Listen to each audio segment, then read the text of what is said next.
روز بخیر بینندگان عزیز، ویژه گفتاری رادیو آزادی است تقدیم از استودیوی مرکزی پراگ ساعت با وقت اینجا رسو 13 و با وقت دوشنبه 16 بعد از ظهر است. طوری نیم ساعتی دیگر من شالوی گلخوجت در برنامه همراهتان خواهم بود. در این مدت از نتیجه‌های انتخابات پرزیدنتی در تاجیکستان و خبرهای تازه دیگر میگوییم. نخست میبینیم که کدام موضوعها مطرح میشوند. امام علی رحمان در انتخابات پرزیدنتی تاجیکستان غالب آمد. از پیروزی او رقیبانش نیز خرسندی دارند. امروز یک شخصیت بزرگ را انتخاب کردند. ما نیز طرف داریم. حزب و سازمان‌های مخالف حکومت تاجیکستان در داخل و خارج کشور نتیجه انتخابات را نمیپذیرند. زندگی تا و بعد انتخابات ساکنان دوشنبه به تغییر حیاتشان تو کجا باوری دارند؟ پرسش سر راهی رادیو آزادی. پرزیدنت فعلی تاجیکستان امام علی رحمان برای 7 سال دیگر مقام رئیس جمهوری کشور را حفظ می‌کند. غلبه او را در انتخابات پرزیدنتی صبح امروز با برگزاری نشست کمیسیای مرکزی انتخابات و رایپرسی اعلان کرد. همکارانم امرالدین علیم و علیشیر ظریفی درباره اعلان نتیجه‌های پیشکی انتخابات از شهر دوشنبه گزارش می‌دهند. امام علی رحمان проголосовали за 3,837,927. бахтиёр худоёрзода раиси комиссияи марказии интихобот ва райпурсии тоҷикистон гуфт эмом али раҳмон дар интихоботи рӯзи 11 октябр 90-92% раи мардумро ба даст оварда пирӯз шудааст. ба гуфтаи ӯ ба ҷонибдории президенти феълӣ бештар аз 3,837,000 нафар рай додаанд.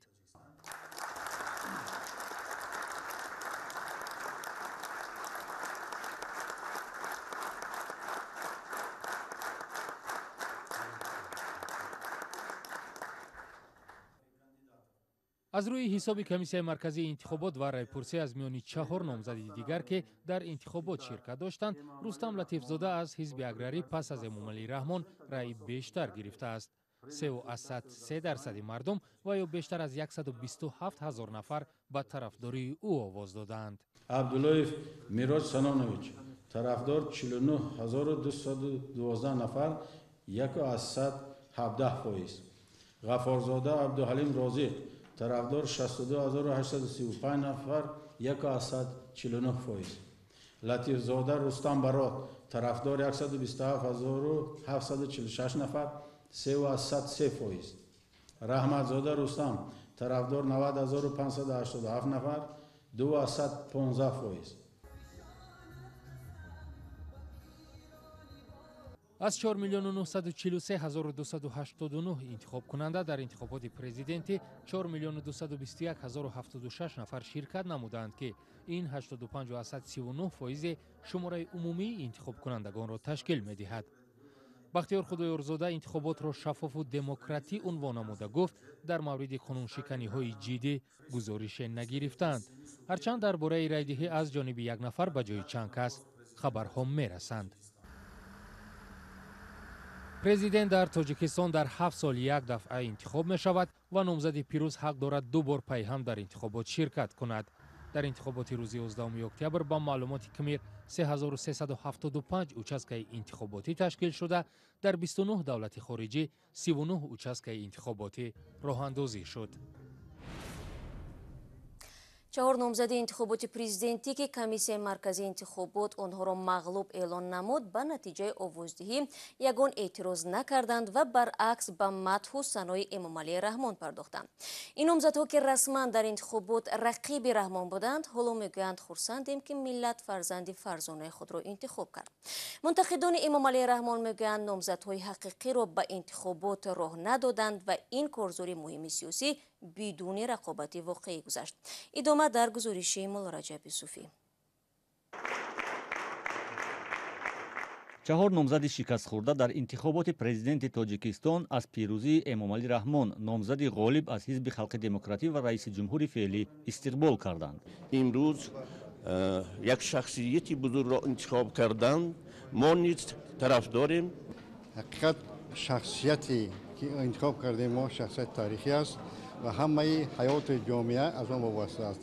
интихоби президентимон интихоби ҳақиқӣ аст من امیدوارم ما کمونیستان که در آینده هم حزب کمونیست دستگیری میکند. البته ما انتخابات رو پورا دستگیری میکنیم و آن رو قید کردیم که پیشوای ملت اساسگور صلح و وحدت ملی президенти محترم ارزنده هستند و ما البته کوشش کردیم که تمام امکانیت و قدرت خود رو برای بیشتر گرفتن رای مردم روانه سازیم، ولی امروز مردم چون این رای خود رو معین کردن ما این رو اعتراف میکنیم. اعتراف پیروزی کامل امامعلی رحمان نامزد حزب خلق دموکراتی تاجیکستان از سوی رقیبان انتخاباتیش در حال است که همه نامزدها به مقام پرزیدنت تاجیکستان برای ثبت نام شدن به صفت نامزد 5% رای مردم یا نه کمتر از 260,000 امضای طرفداران را جمع آوری کرده بودند. اما بر اساس اعلان نتیجه‌های انتخابات هیچ کدام از 4 نامزد شکست خورده حتی 5% رای مردم را به دست آورده نتوانستند. چرا چنین شد؟ اینا از خود مردم جمهوری تاجیکستان پرسیدن لازم. من در درون اون کابینت نبودم که سبب اون را دانم. سبب این از اون بابت است که مردم همین قدر قبول کردند. در همین حال نماینده حزب خلق دموکراتی پیروزی نامزد حزبش در انتخابات پرزیدنت تاجیکستان را مربوط به شخصیت و نقش امامعلی رحمان در جامعه کشور عنوان می‌کند. انتخاباتی که دیروز در کشور ما برگزار گردید بار دیگر دلالت از آن میکند و آن را ثابت میسازد که مردم کشور از این خدمت‌های بزرگ و بی‌نظیر پیشوای ملت کاملا راضی هستند و از این سیاست جانبداری می‌نمایند. 92%. برخی تحلیلگران نتیجه انتخابات پرزیدنت در تاجیکستان همچنان واکنش نامزدهای رقیب و نتیجه این انتخابات را پیشگویی شونده و همسان دانسته به پیروزی به بحث امامعلی رحمان تاکید می‌کردند.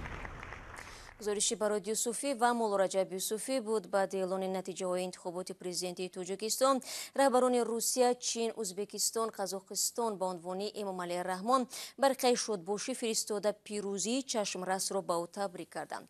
همچنین امامعلی رحمان را با پیروزی الکساندر لوکاشنکو رئیس جمهوری بلاروس تهنیت گفت.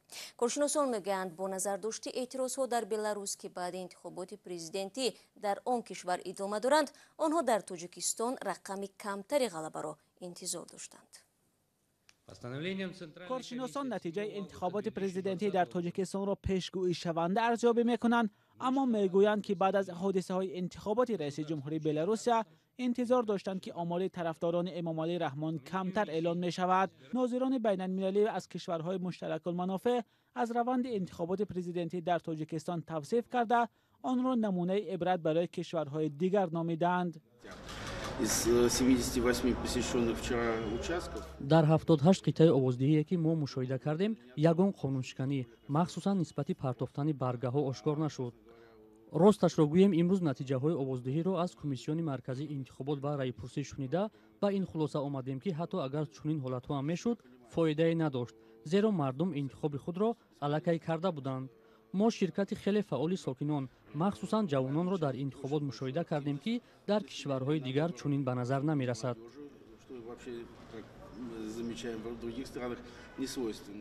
معمولا واکنش ناظران کشورهای غربی از جمله سازمان امنیت و همکاری اروپا از ارزیابی ناظران کشورهای پساشوروی به طور کلی فرق می‌کند، اما تا حال گروه کوچک این ناظران از سازمان امنیت و همکاری اروپا ارزیابی انتخابات اخیر پرزیدنتی در تاجیکستان را اعلان نکردند. رحمتالله زویرов رئیس حزب سوسیال دموکراتی تاجیکستان که بر رایدهی نرفت میگوید اعلان نتیجه انتخابات پرزیدنتی 11 اکتبر را قبول ندارد. این حزب که یگانه نیروی مخالف در داخل است آخر ماه اوگوست اعلان کرد انتخابات را با چند دلیل از جمله به سبب آنکه رئیس جمهور نمیتواند رئیس حزب باشد تحریم میکند. رحمتالله زویرов امروز در صحبت با رادیو آزادی چی گفت با هم میبینیم. ما با انتخابات نرفتیم، تحریم را عملی گرداندیم، لیکن این تا اون درجه مهم نیست. برای آن مهم نیست که علاقه اکثریت مردم تاجیکستان درک کردند که این انتخابات غیر قانونی. این انتخابات کمیسیون انتخاباتی غیر قانونی، غیر کنستیتوشنی تشکل داده شده است. نتیجه های این انتخابات با اینابت گرفتنش این علاقه ضد قانونی میشد. раҳматулло зоиров суҳбат мекард. мухолифон дар хориҷи кишвар низ гуфтанд ки натиҷаҳои интихобот аз қабл маълум буд ва онро ғайриқонунӣ мешумуранд. яке аз онҳо Суҳроб Зафар, раҳбари созмони дар Тоҷикистон мамнӯи гурӯҳи 24 аст. سبب قبول نکردن انتخابات پرزیدنتی و نتیجه آن از جانب حرکت سیاسی گروه 24 این طبق آیین‌نامه ما است که ما را نه تنها دیروز امروز بلکه سال 2016 بعد گذراندن رفراندوم قلبکی عوض کردن سرقانون و دادن عنوان پیشوای ملت به رحمانوف امام علی محکوم کرده بودیم. در قیاس هیچ همسایه کشور ما پیشوای ملت ندارند، اما در مراتب زیاد از ما خیلی دارن پیشرفت میکنن و سرعت بلند چی از لحاظ اقتصادی، اجتماعی، فرهنگی و سیاسی باشد. و دور نه در اصل 21 هم ما شاهدی زیاد چنین نفرهایی شدیم که کرسی ها را غصب کرده بودن و به خود در انتخابات ها به 80-90% آواز میدادن.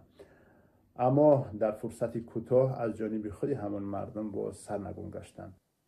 صحبتی سهراب ظفرро шунидем. Муҳиддин Кабирӣ, раҳбари паймони миллии интихоботи президентиро ғайридемократӣ ва ношаффоф баҳогузорӣ мекунад. паймони миллии Тоҷикистон пештар ҳам интихоботро ғайри қонунӣ эълон карда буд ва натиҷаҳои эълоншуда бори дигар нишон дод ки он на танҳо ғайри қонунӣ балки ғайри демократӣ ҳам ҳаст. бо ин интихобот ҳукумати ҷумҳурии Тоҷикистон нишон дод ки тамоми راهها و مکانیزم‌های قانونی تغییر حاکمیت در کشور ما برهم خوردند و برای ملت تاجیک راه دیگری نمی‌ماند که راه‌های دیگری مصالحت آمیز تغییر حاکمیت و تغییر وضعیت خود را در کشور پیش بینی کنند. назари Муҳиддин Кабириро шунидем. Сив Свердлов, ҳомии маъруфи ҳуқуқи башар, мегӯяд ба хотири ин ки интихоботи Тоҷикистон танҳо як маросими қонунӣкунии ҳузури раҳбари худкома барои 7 соли дигар мебошад, бисёриҳо дар ғарбу Аврупо ба овоздиҳӣ дар Тоҷикистон таваҷҷӯҳе накарданд. Вале ба қавли Свердлов, ин интихобот аз он ҷиҳат муҳим аст ки баъди собиқаи 28 соли раҳбарӣ дар кишвар ва ба таври фаровон поймол кардани ҳуқуқи инсон, ин як давраи нави буҳрони ҳуқуқи башар дар Тоҷикистон мебошад. На фоне ужасной войны между Арменией и Азербайджаном дар пасманзари ҷанги ваҳшатнок байни Арманистон ва Озарбойҷон, халои сиёсӣ дар Қирғизистон ва тазоҳурот дар Беларус, шояд бисёриҳо надонанд ки дар Тоҷикистон интихобот баргузор шуд.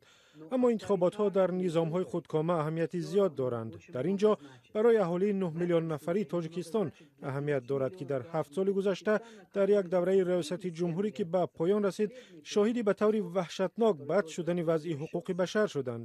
дар Тоҷикистон дар ҳақиқат буҳрони воқеии ҳуқуқи инсон вуҷуд дорад ва барои ҳамин муҳим аст ки интихоботро таҳлил кунем ва бифаҳмем ки чӣ маънӣ дорад ва интихоботи гузашта чӣ дод. зиндонёни бисёри сиёсӣ яке аз ҳосили интихоботи гузашта аст. Тоҷикистон ҳоло яке аз кишварҳои дар ҷаҳон аст ки шояд бештар аз 1000 зиндонии сиёсӣ дорад ва садҳо нафари онҳо аъзои ҳизби наҳзати исломӣ ва гурӯҳи 24 ҳастанд. ҳамчунин хабарнигороне ба мисли Далер Шарифов ва ҳуқуқдонҳо ба мисли Бузургмер Ёров ва Нуриддин Маҳкамов зиндониянд. дар воқеъ ин омор дар муқоиса ба дигар кишварҳои диктаторӣ бисёр бад аст. салом, агар хату хабар мехоҳед мо дорем. навиди бомдодӣ, сархати хабарҳо, ахбори Тоҷикистон ва ҷаҳон, гузоришҳо ва таҳлилҳо. чӣ мегузарад ва чаро? донистан фаҳмидан аст. замима ё апи моро бигиред. шумо вижа гуфтори радиои Озодиро тамошо доред. раванди баргузории интихоботи президентиро дар Тоҷикистон Сайфулло Сафаров, собиқ муовини аввали раиси маркази тадқиқоти стратегӣ, ва Раҷаби Мирзо, журналисти мустақил мушоҳида карданд ва ҳоло дар студияи Душанбе меҳмони радиои Озодӣ ҳастанд. дуруд бар шумо.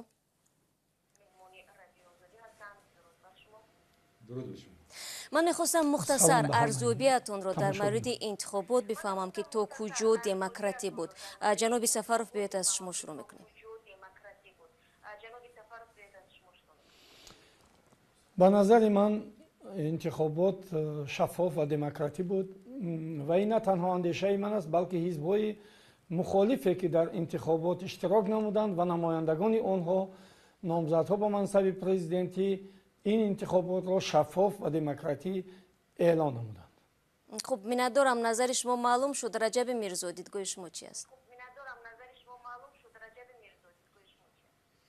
به نظر من یک خوش‌سخنی یا لطیفه میآید که چند سال پیش که همین کلمه های مثل شفافیت، دموکراسی نو در توجیکستان پیدا میشدن، در یکی از انتخابات پیش از مرکز پیش از انتخاباتی رئیسان یکی از ناحیه‌ها به مردم مراجعه کرده میگه که انتخابات باید شفاف و دموکراتیک.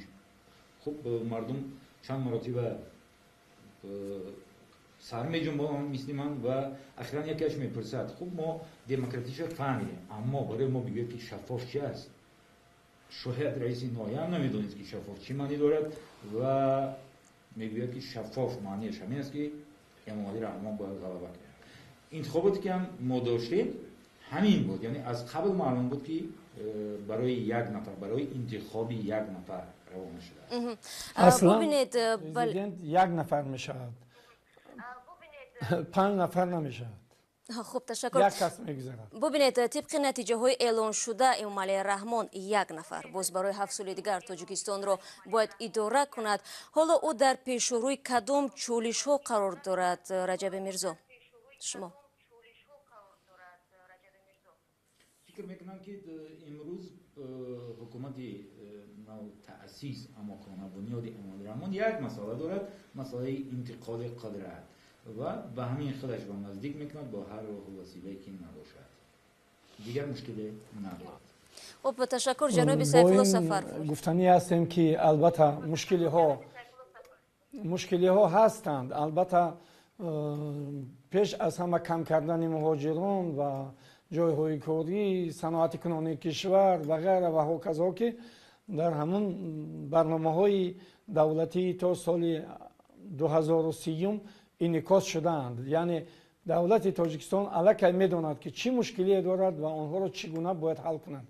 برای پرزیدنتی نو مشکلی معین کردن چالش ها موجود نیست، یعنی همه اون الکی از طرف عالمان تحلیل شده است، معین شده است. فقط راههای حل آنها را باید که کمانده نوی پرزیدنت انجام دهد. یعنی فکر میکنید در 7 سال آینده این روی حل پیدا می شود بالاخره؟ البته چون که نیروگاه راغون البته ساخته می شود و صنعت کنونی کشور انجام داده می شود، از بنبست کمونیکاسیونی ما برآمده گیم و همچنین امنیت عضوقوار را تأمین کنیم و با همین اصلا 4 برنامه بسیار بزرگی دولتی ما در سطح جمهوری انجام می یابد، در سطح بین الخلقی باشد. برای تمام دنیا معلوم است که تاجیکستان چگونه یک تشبثکار مسائل حل مسائل آب هست. رجب میرزا شما با این عقیده ها موافق هستید؟ فکر میکنید این امکان پذیر است که در 7 سال آینده واقعا بیابند حل مشکلات را راهش را؟ من 100% رجب میرزا سوال به رجب میرزا، چون که جامعه تاجیکستان تا امروز الکی تیار شده است برای حل مسئله های مشکل خودش.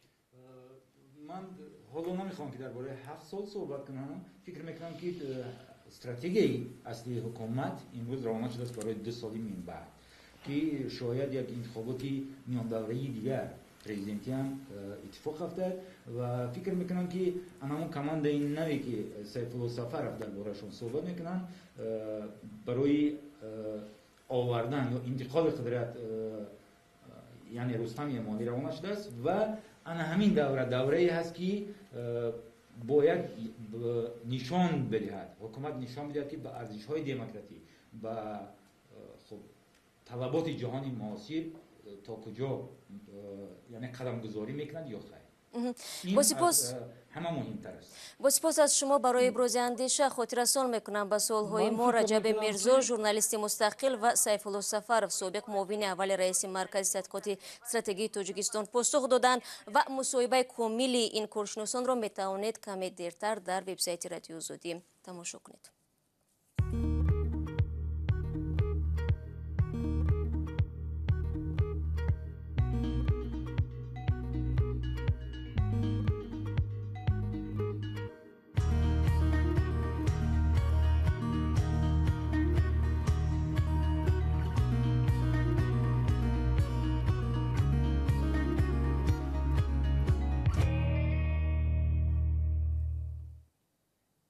ман вижа гуфтори радиои Озодиро идома медиҳам. Баъди эълони нахустин натиҷаҳои интихоботи президентӣ дар Тоҷикистон, ҳамкори мо Афсона Акобиршоева дар кӯчаҳои Душанбе бо сокинон суҳбат кард то бифаҳмад ки то куҷо онҳо боварӣ доранд ки зиндагиашон дар 7 соли оянда тағйир мекунад. ба назари шумо баъд аз ҳамин интихобот зиндагии шумо тағйир меёбад? Не, тағйир намеёбад. Барои чӣ бигӯям, ма чӣ қимата харида наметонем. иншоалло раҳмон меёбад. масалан ки иқа кораи мондагӣ аз нав бо вай мешавад, инкишоф меёбад, идома медиҳанд ин корора. дар қасо беҳтарин ши бо беҳтарин мешавад. тағйир намеёбад. зиндагӣ вазмини бада ҳеҷ касе нест бихӯру напӯшонам. яъне бовар надоред ки тағйир меёбад? Не, ҳеҷ харида наметонем. чанд вақт аз ин хонам да ҳеҷ надорам. мисол ҳама чизо қимат карда, якҷо мехарем, дар як ҷо кор накунем, дар як ҷо чӣ накунем. Должны быть какие-то изменения. Например? Да лучше будем жить, наверное. худо ра бипарс. беҳбудиё мешавад. на интихоботи нав бо беҳбудӣ мешавад, бо ҷаноби олия интихоб кардем, бо беҳбудӣ мешавад, бо хуб мешавад. агар маошо баланд кунанд, нархи наворам нигоҳ кунанд ки беҳади бад баланд шуда наравад, албатта беҳтар мешавад зиндагӣ. зиндагии худам аз худам вобаст. чӣ хеле ки бисёртар кор кунам, ҳамон қадар хуб мешавад. این خیلی پریزیدنتی ما در یکم روی دنیا نیست. این تنجه بینه، این فراوانیه بینه، این گل کاریه بینه، چیزی خواهی نه همش مهیا اینه بینه. Я бы хотела, чтобы просмотрели вопрос насчет пенсионеров, пенсии. Особенно те, кто вот раньше ушли на пенсию, вот им пускай пересмотрят, пускай им чуть-чуть пенсию поднимут, а в остальном... ما زمین دارم، ما چی بگم اکثر زمین ما خودگی داریم، ما زندگی میکنیم. زمین خودگی دیخونه ما زندگی میکنیم، ما تغییر بیاونه ما کارمون ما پنسیون ما دیگه چیز نداریم، ما خدیگه ما کارمون نمیخواد. تشکر رحمت. аз душанбе меравем ба русия. бархе аз шаҳрвандони тоҷикистон дар минтақаҳои дурдасти русия мегӯянд дирӯз барои ширкат дар интихобот то қитъаи райдиҳӣ бо ҳавопаймо рафтанд. гурӯҳи дигари муҳоҷирон бошад ширкат дар интихоботро сарфаи беҳудаи вақт донистанд. дар екатеринбурги русия тоҷикон аз интихобот чӣ гуфтанд, дар гузориши ҳамкоронамон хоҳем дид. ба нуқтаи овоздиҳӣ дар екатеринбург муҳоҷирон танҳо бо дастпӯшу ниқоб ва пас аз санҷиши ҳарорат ворид мешуданд. барои риояи фосилаи иҷтимоӣ ба дохили қитъаи райдиҳӣ на бештар аз 4 нафар роҳ дода мешуд. овоздиҳӣ дар ин нуқта аз соати 8 субҳ шурӯъ шуд, аммо дар соатҳои аввал ва то замони омадани намояндагони ҷамъияти тоҷикон аз челябинск ин ҷо серодам набуд.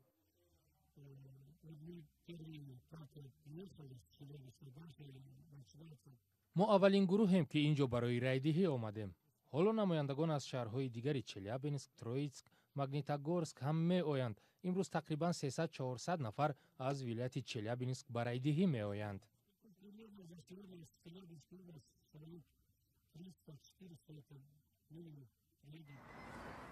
консулгарӣ дар ин ҷо ба минтақаи бузурги федералии урал ки 3 вилоят, 1 кишвар ва 2 ҳавзаро дар бар мегирад, хизмат мерасонад.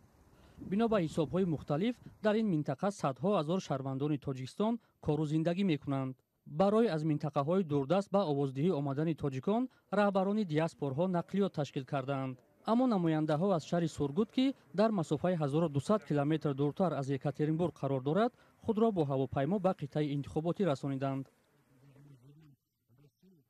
мо дар русия зиндагӣ мекунем, аммо қалби мо бо тоҷикистон аст. мо ҳамеша дар бораи тоҷикистон фикр мекунем. бинобар ин барои ҳар як тоҷике ки дар ин ё он кишвар зиндагӣ мекунад, интихоботи президентӣ ин як рӯйдоди бузург аст. ин мисли як ҷашн аст. соҳибкор хушвақт бедимоғов ҳанӯз солҳои 1992 аз вилояти хатлон ба свердловск омад. аз замоне ки эмомалӣ раҳмон тоҷикистонро раҳбарӣ мекунад. хушвақт дар урал зиндагӣ дорад, вале то ба ҳол ба лаҳни шикастаи русӣ суҳбат мекунад. нисбат ба рақибони президенти тоҷикистон назари интиқодӣ дорад. мо онҳоро медонем, аммо чандон намешиносем. онҳоро намебинем ва намешунавем. агар барои тоҷикистон коре ҳам кардан, мо намедонем. президенти феълӣ барои тоҷикон корҳои зиёде кардааст. ӯ ба ҳама кӯмак мерасонад.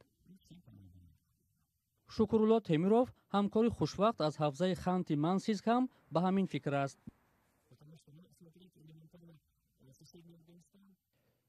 бубинед, мисоли оддӣ, ҳамсояи кишвари мо Афғонистон ҳар рӯз дар он ҷо ҷанг аст. ҳамагӣ як дарё моро аз ҳам ҷудо мекунад, вале дар Тоҷикистон сулҳу пешрафт аст. барои ҳамин ман президенти амалкунандаро интихоб мекунам. бо ин ҳама бояд таъкид кард, ки ҳар ду соҳибкор солҳои зиёдест бо аҳли оила дар Русия зиндагӣ мекунанд ва ба Тоҷикистон танҳо соле як ё ду бор ба меҳмонӣ мераванд. ҳамчунин андешаву назарҳо аз нуқтаи овоздиҳии тоҷикон манзараи кулиро бозгӯ намекунад. чанде аз мусоҳибони мо дар Екатеринбург гуфтанд, ки нахостанд дар райдиҳӣ ширкат кунанд, зеро бовар доранд, ки ин интихобот ҳам чизеро дар фазои сиёсии Тоҷикистон тағйир нахоҳад дод. зимнан бинандагони азиз, корбарон дар шабакаҳои иҷтимоӣ пирӯзии номзадҳо ва мағлубияти онҳоро фаъолона баҳс карданд. Бештар аз 3000 нафар дар ин робита назар навиштанд. Мумин Аҳмадӣ назарҳои онҳоро дар шабакаҳои иҷтимоӣ пайгирӣ дошт. хуб, Мумин, дар бораи пирӯзии президент чӣ навиштанд корбарон? бале, то ин лаҳза дар саҳифаи Инстаграм ва Фейсбуки радиои Озодӣ бештар аз 3000 нафар шаҳр навиштанд. гурӯҳи Эмомалӣ Раҳмонро ба пирӯзӣ табрик карданд. албатта ҷои эътироф аст, ки ин гурӯҳ аксариятро ташкил медиҳанд. ин гурӯҳ ҳамзамон гуфтанд, ки ин гурӯҳ ки худро ватандӯст унвон мекунанд, гуфтанд, ки пирӯзии Эмомалӣ Раҳмон шикасти он бадхоҳони миллат аст. аммо гурӯҳи дуюм ин интихоботро як саҳнае номиданд, ки дар онҳо танҳо чанд нафар нақш бозид. онҳо гуфтанд, ки аз қабл медонистанд, ки дар интихобот кӣ пирӯз мешавад ва интиқод карданд, ки аз оне ки ин интихобот баргузор шуд, беҳтар буд, ки пулро ба корҳои хайриявӣ сарф кунанд, аз ине ки интихобот ҳама натиҷаҳояш маълум буд. бале, хуб бубин, дар бораи ваъдаҳои пеш аз интихоботӣ номзадҳое ки мағлуб шуданд дар ин шаҳрҳо чизе ёд мешавад ё не баъзе аз онҳо бисёр аҷиб буданд? бале, шаҳло бештар корбарон ин ваъдаҳои пеш аз интихоботиро дар мағлуб шудани номзадҳо ба ҳазл кашиданд. аз ҷумла як корбари мо бо номи Муслим навиштааст, ки агар Ғаффорзода пирӯз мешуд, роҳҳои Душанбе аз тамбашавӣ халос мешуд ва дигар пиёда намегаштем. манзури ӯ аз он ваъдаи Ғаффорзода буд, ки ваъда дода буд, ки дар сурати пирӯз шудан дар Душанбе метро месозад. ҳамчунин як нафаре бо номи Сафар гуфтааст, ки орзуи қонунӣ зани дуюм гирифтан, яъне ҳамсари дуюм гирифтанро то 7 соли дигар намекунад. ин ҳам ишора ба Рустам Латифзода, номзади дигари мағлуб шуда буд, ки гуфта буд дар сурати пирӯз шудан ду ҳамсариро дар Тоҷикистон қонунӣ мекунад. албатта аксари корбарон, яъне гурӯҳи дигар, гурӯҳи сеюм агар гӯем, ин ваъдаҳои пеш аз интихоботиро ба чолиш кашиданд. нафарони дигар гуфтанд, ки сад ҳайф, ки аз парвоз кардани тоҷикон ба коинот ҳам маҳрум шудем. онҳо ишорашон бештар ба Усмонзода, раҳбари ҳизби демократ буд, нафаре ки роҳ наёфт. бале, ҳатто ба интихобот роҳ наёфт ва дар он ширкат накард. албатта унҷа баҳсҳои дигар ҳам буд, ки бештар ҳақорат мекарданд ҷонибдорон ва мухолифон, ки мо онҳоро то ҳадди имкон пок кардем, роҳ надодем, ки чунин як назарҳо. бале, ин хеле муҳим аст. вақте ки корбарони азизи мо назари худро менависанд, бояд риоя кунанд, ҳамдигарро таҳқир накунанд, дашном недиҳанд, тун ки мо маҷбур нашавем шаҳрҳои онҳоро пок накунем. хуб, сипос мегӯям Мумини азиз ва бори дигар бинандагони азиз, ёдовар мешавам, ки Мумин Аҳмадӣ буд ҳамкори мо, ки назари корбарони радиои Озодиро аз шабакаҳои иҷтимоӣ ҷамъоварӣ кард ва дар ихтиёри мову шумо бинандагони азизи радиои Озодӣ гузошт. ман дар ин ҷо барои шумо ташаккур мегӯям, ки моро ҳамроҳӣ кардед ва барномаи хоси интихоботиро ба поён мебарам. тӯли ним соат ман Шалои Гулхоҷа будам бо ҷамъи ҳамкоронам дар хизмати шумо азизон. Ташаккур, ки бо мо будед. хабарҳои бештар аз инро дар вебсайти радиои Озодӣ пайгирӣ кунед ва наворҳоро чун ҳамеша дар Озодивидео бубинед. то мулоқоти баъдӣ, худо нигаҳдори ҳар яки шумо азизони радиои Озодӣ бошад.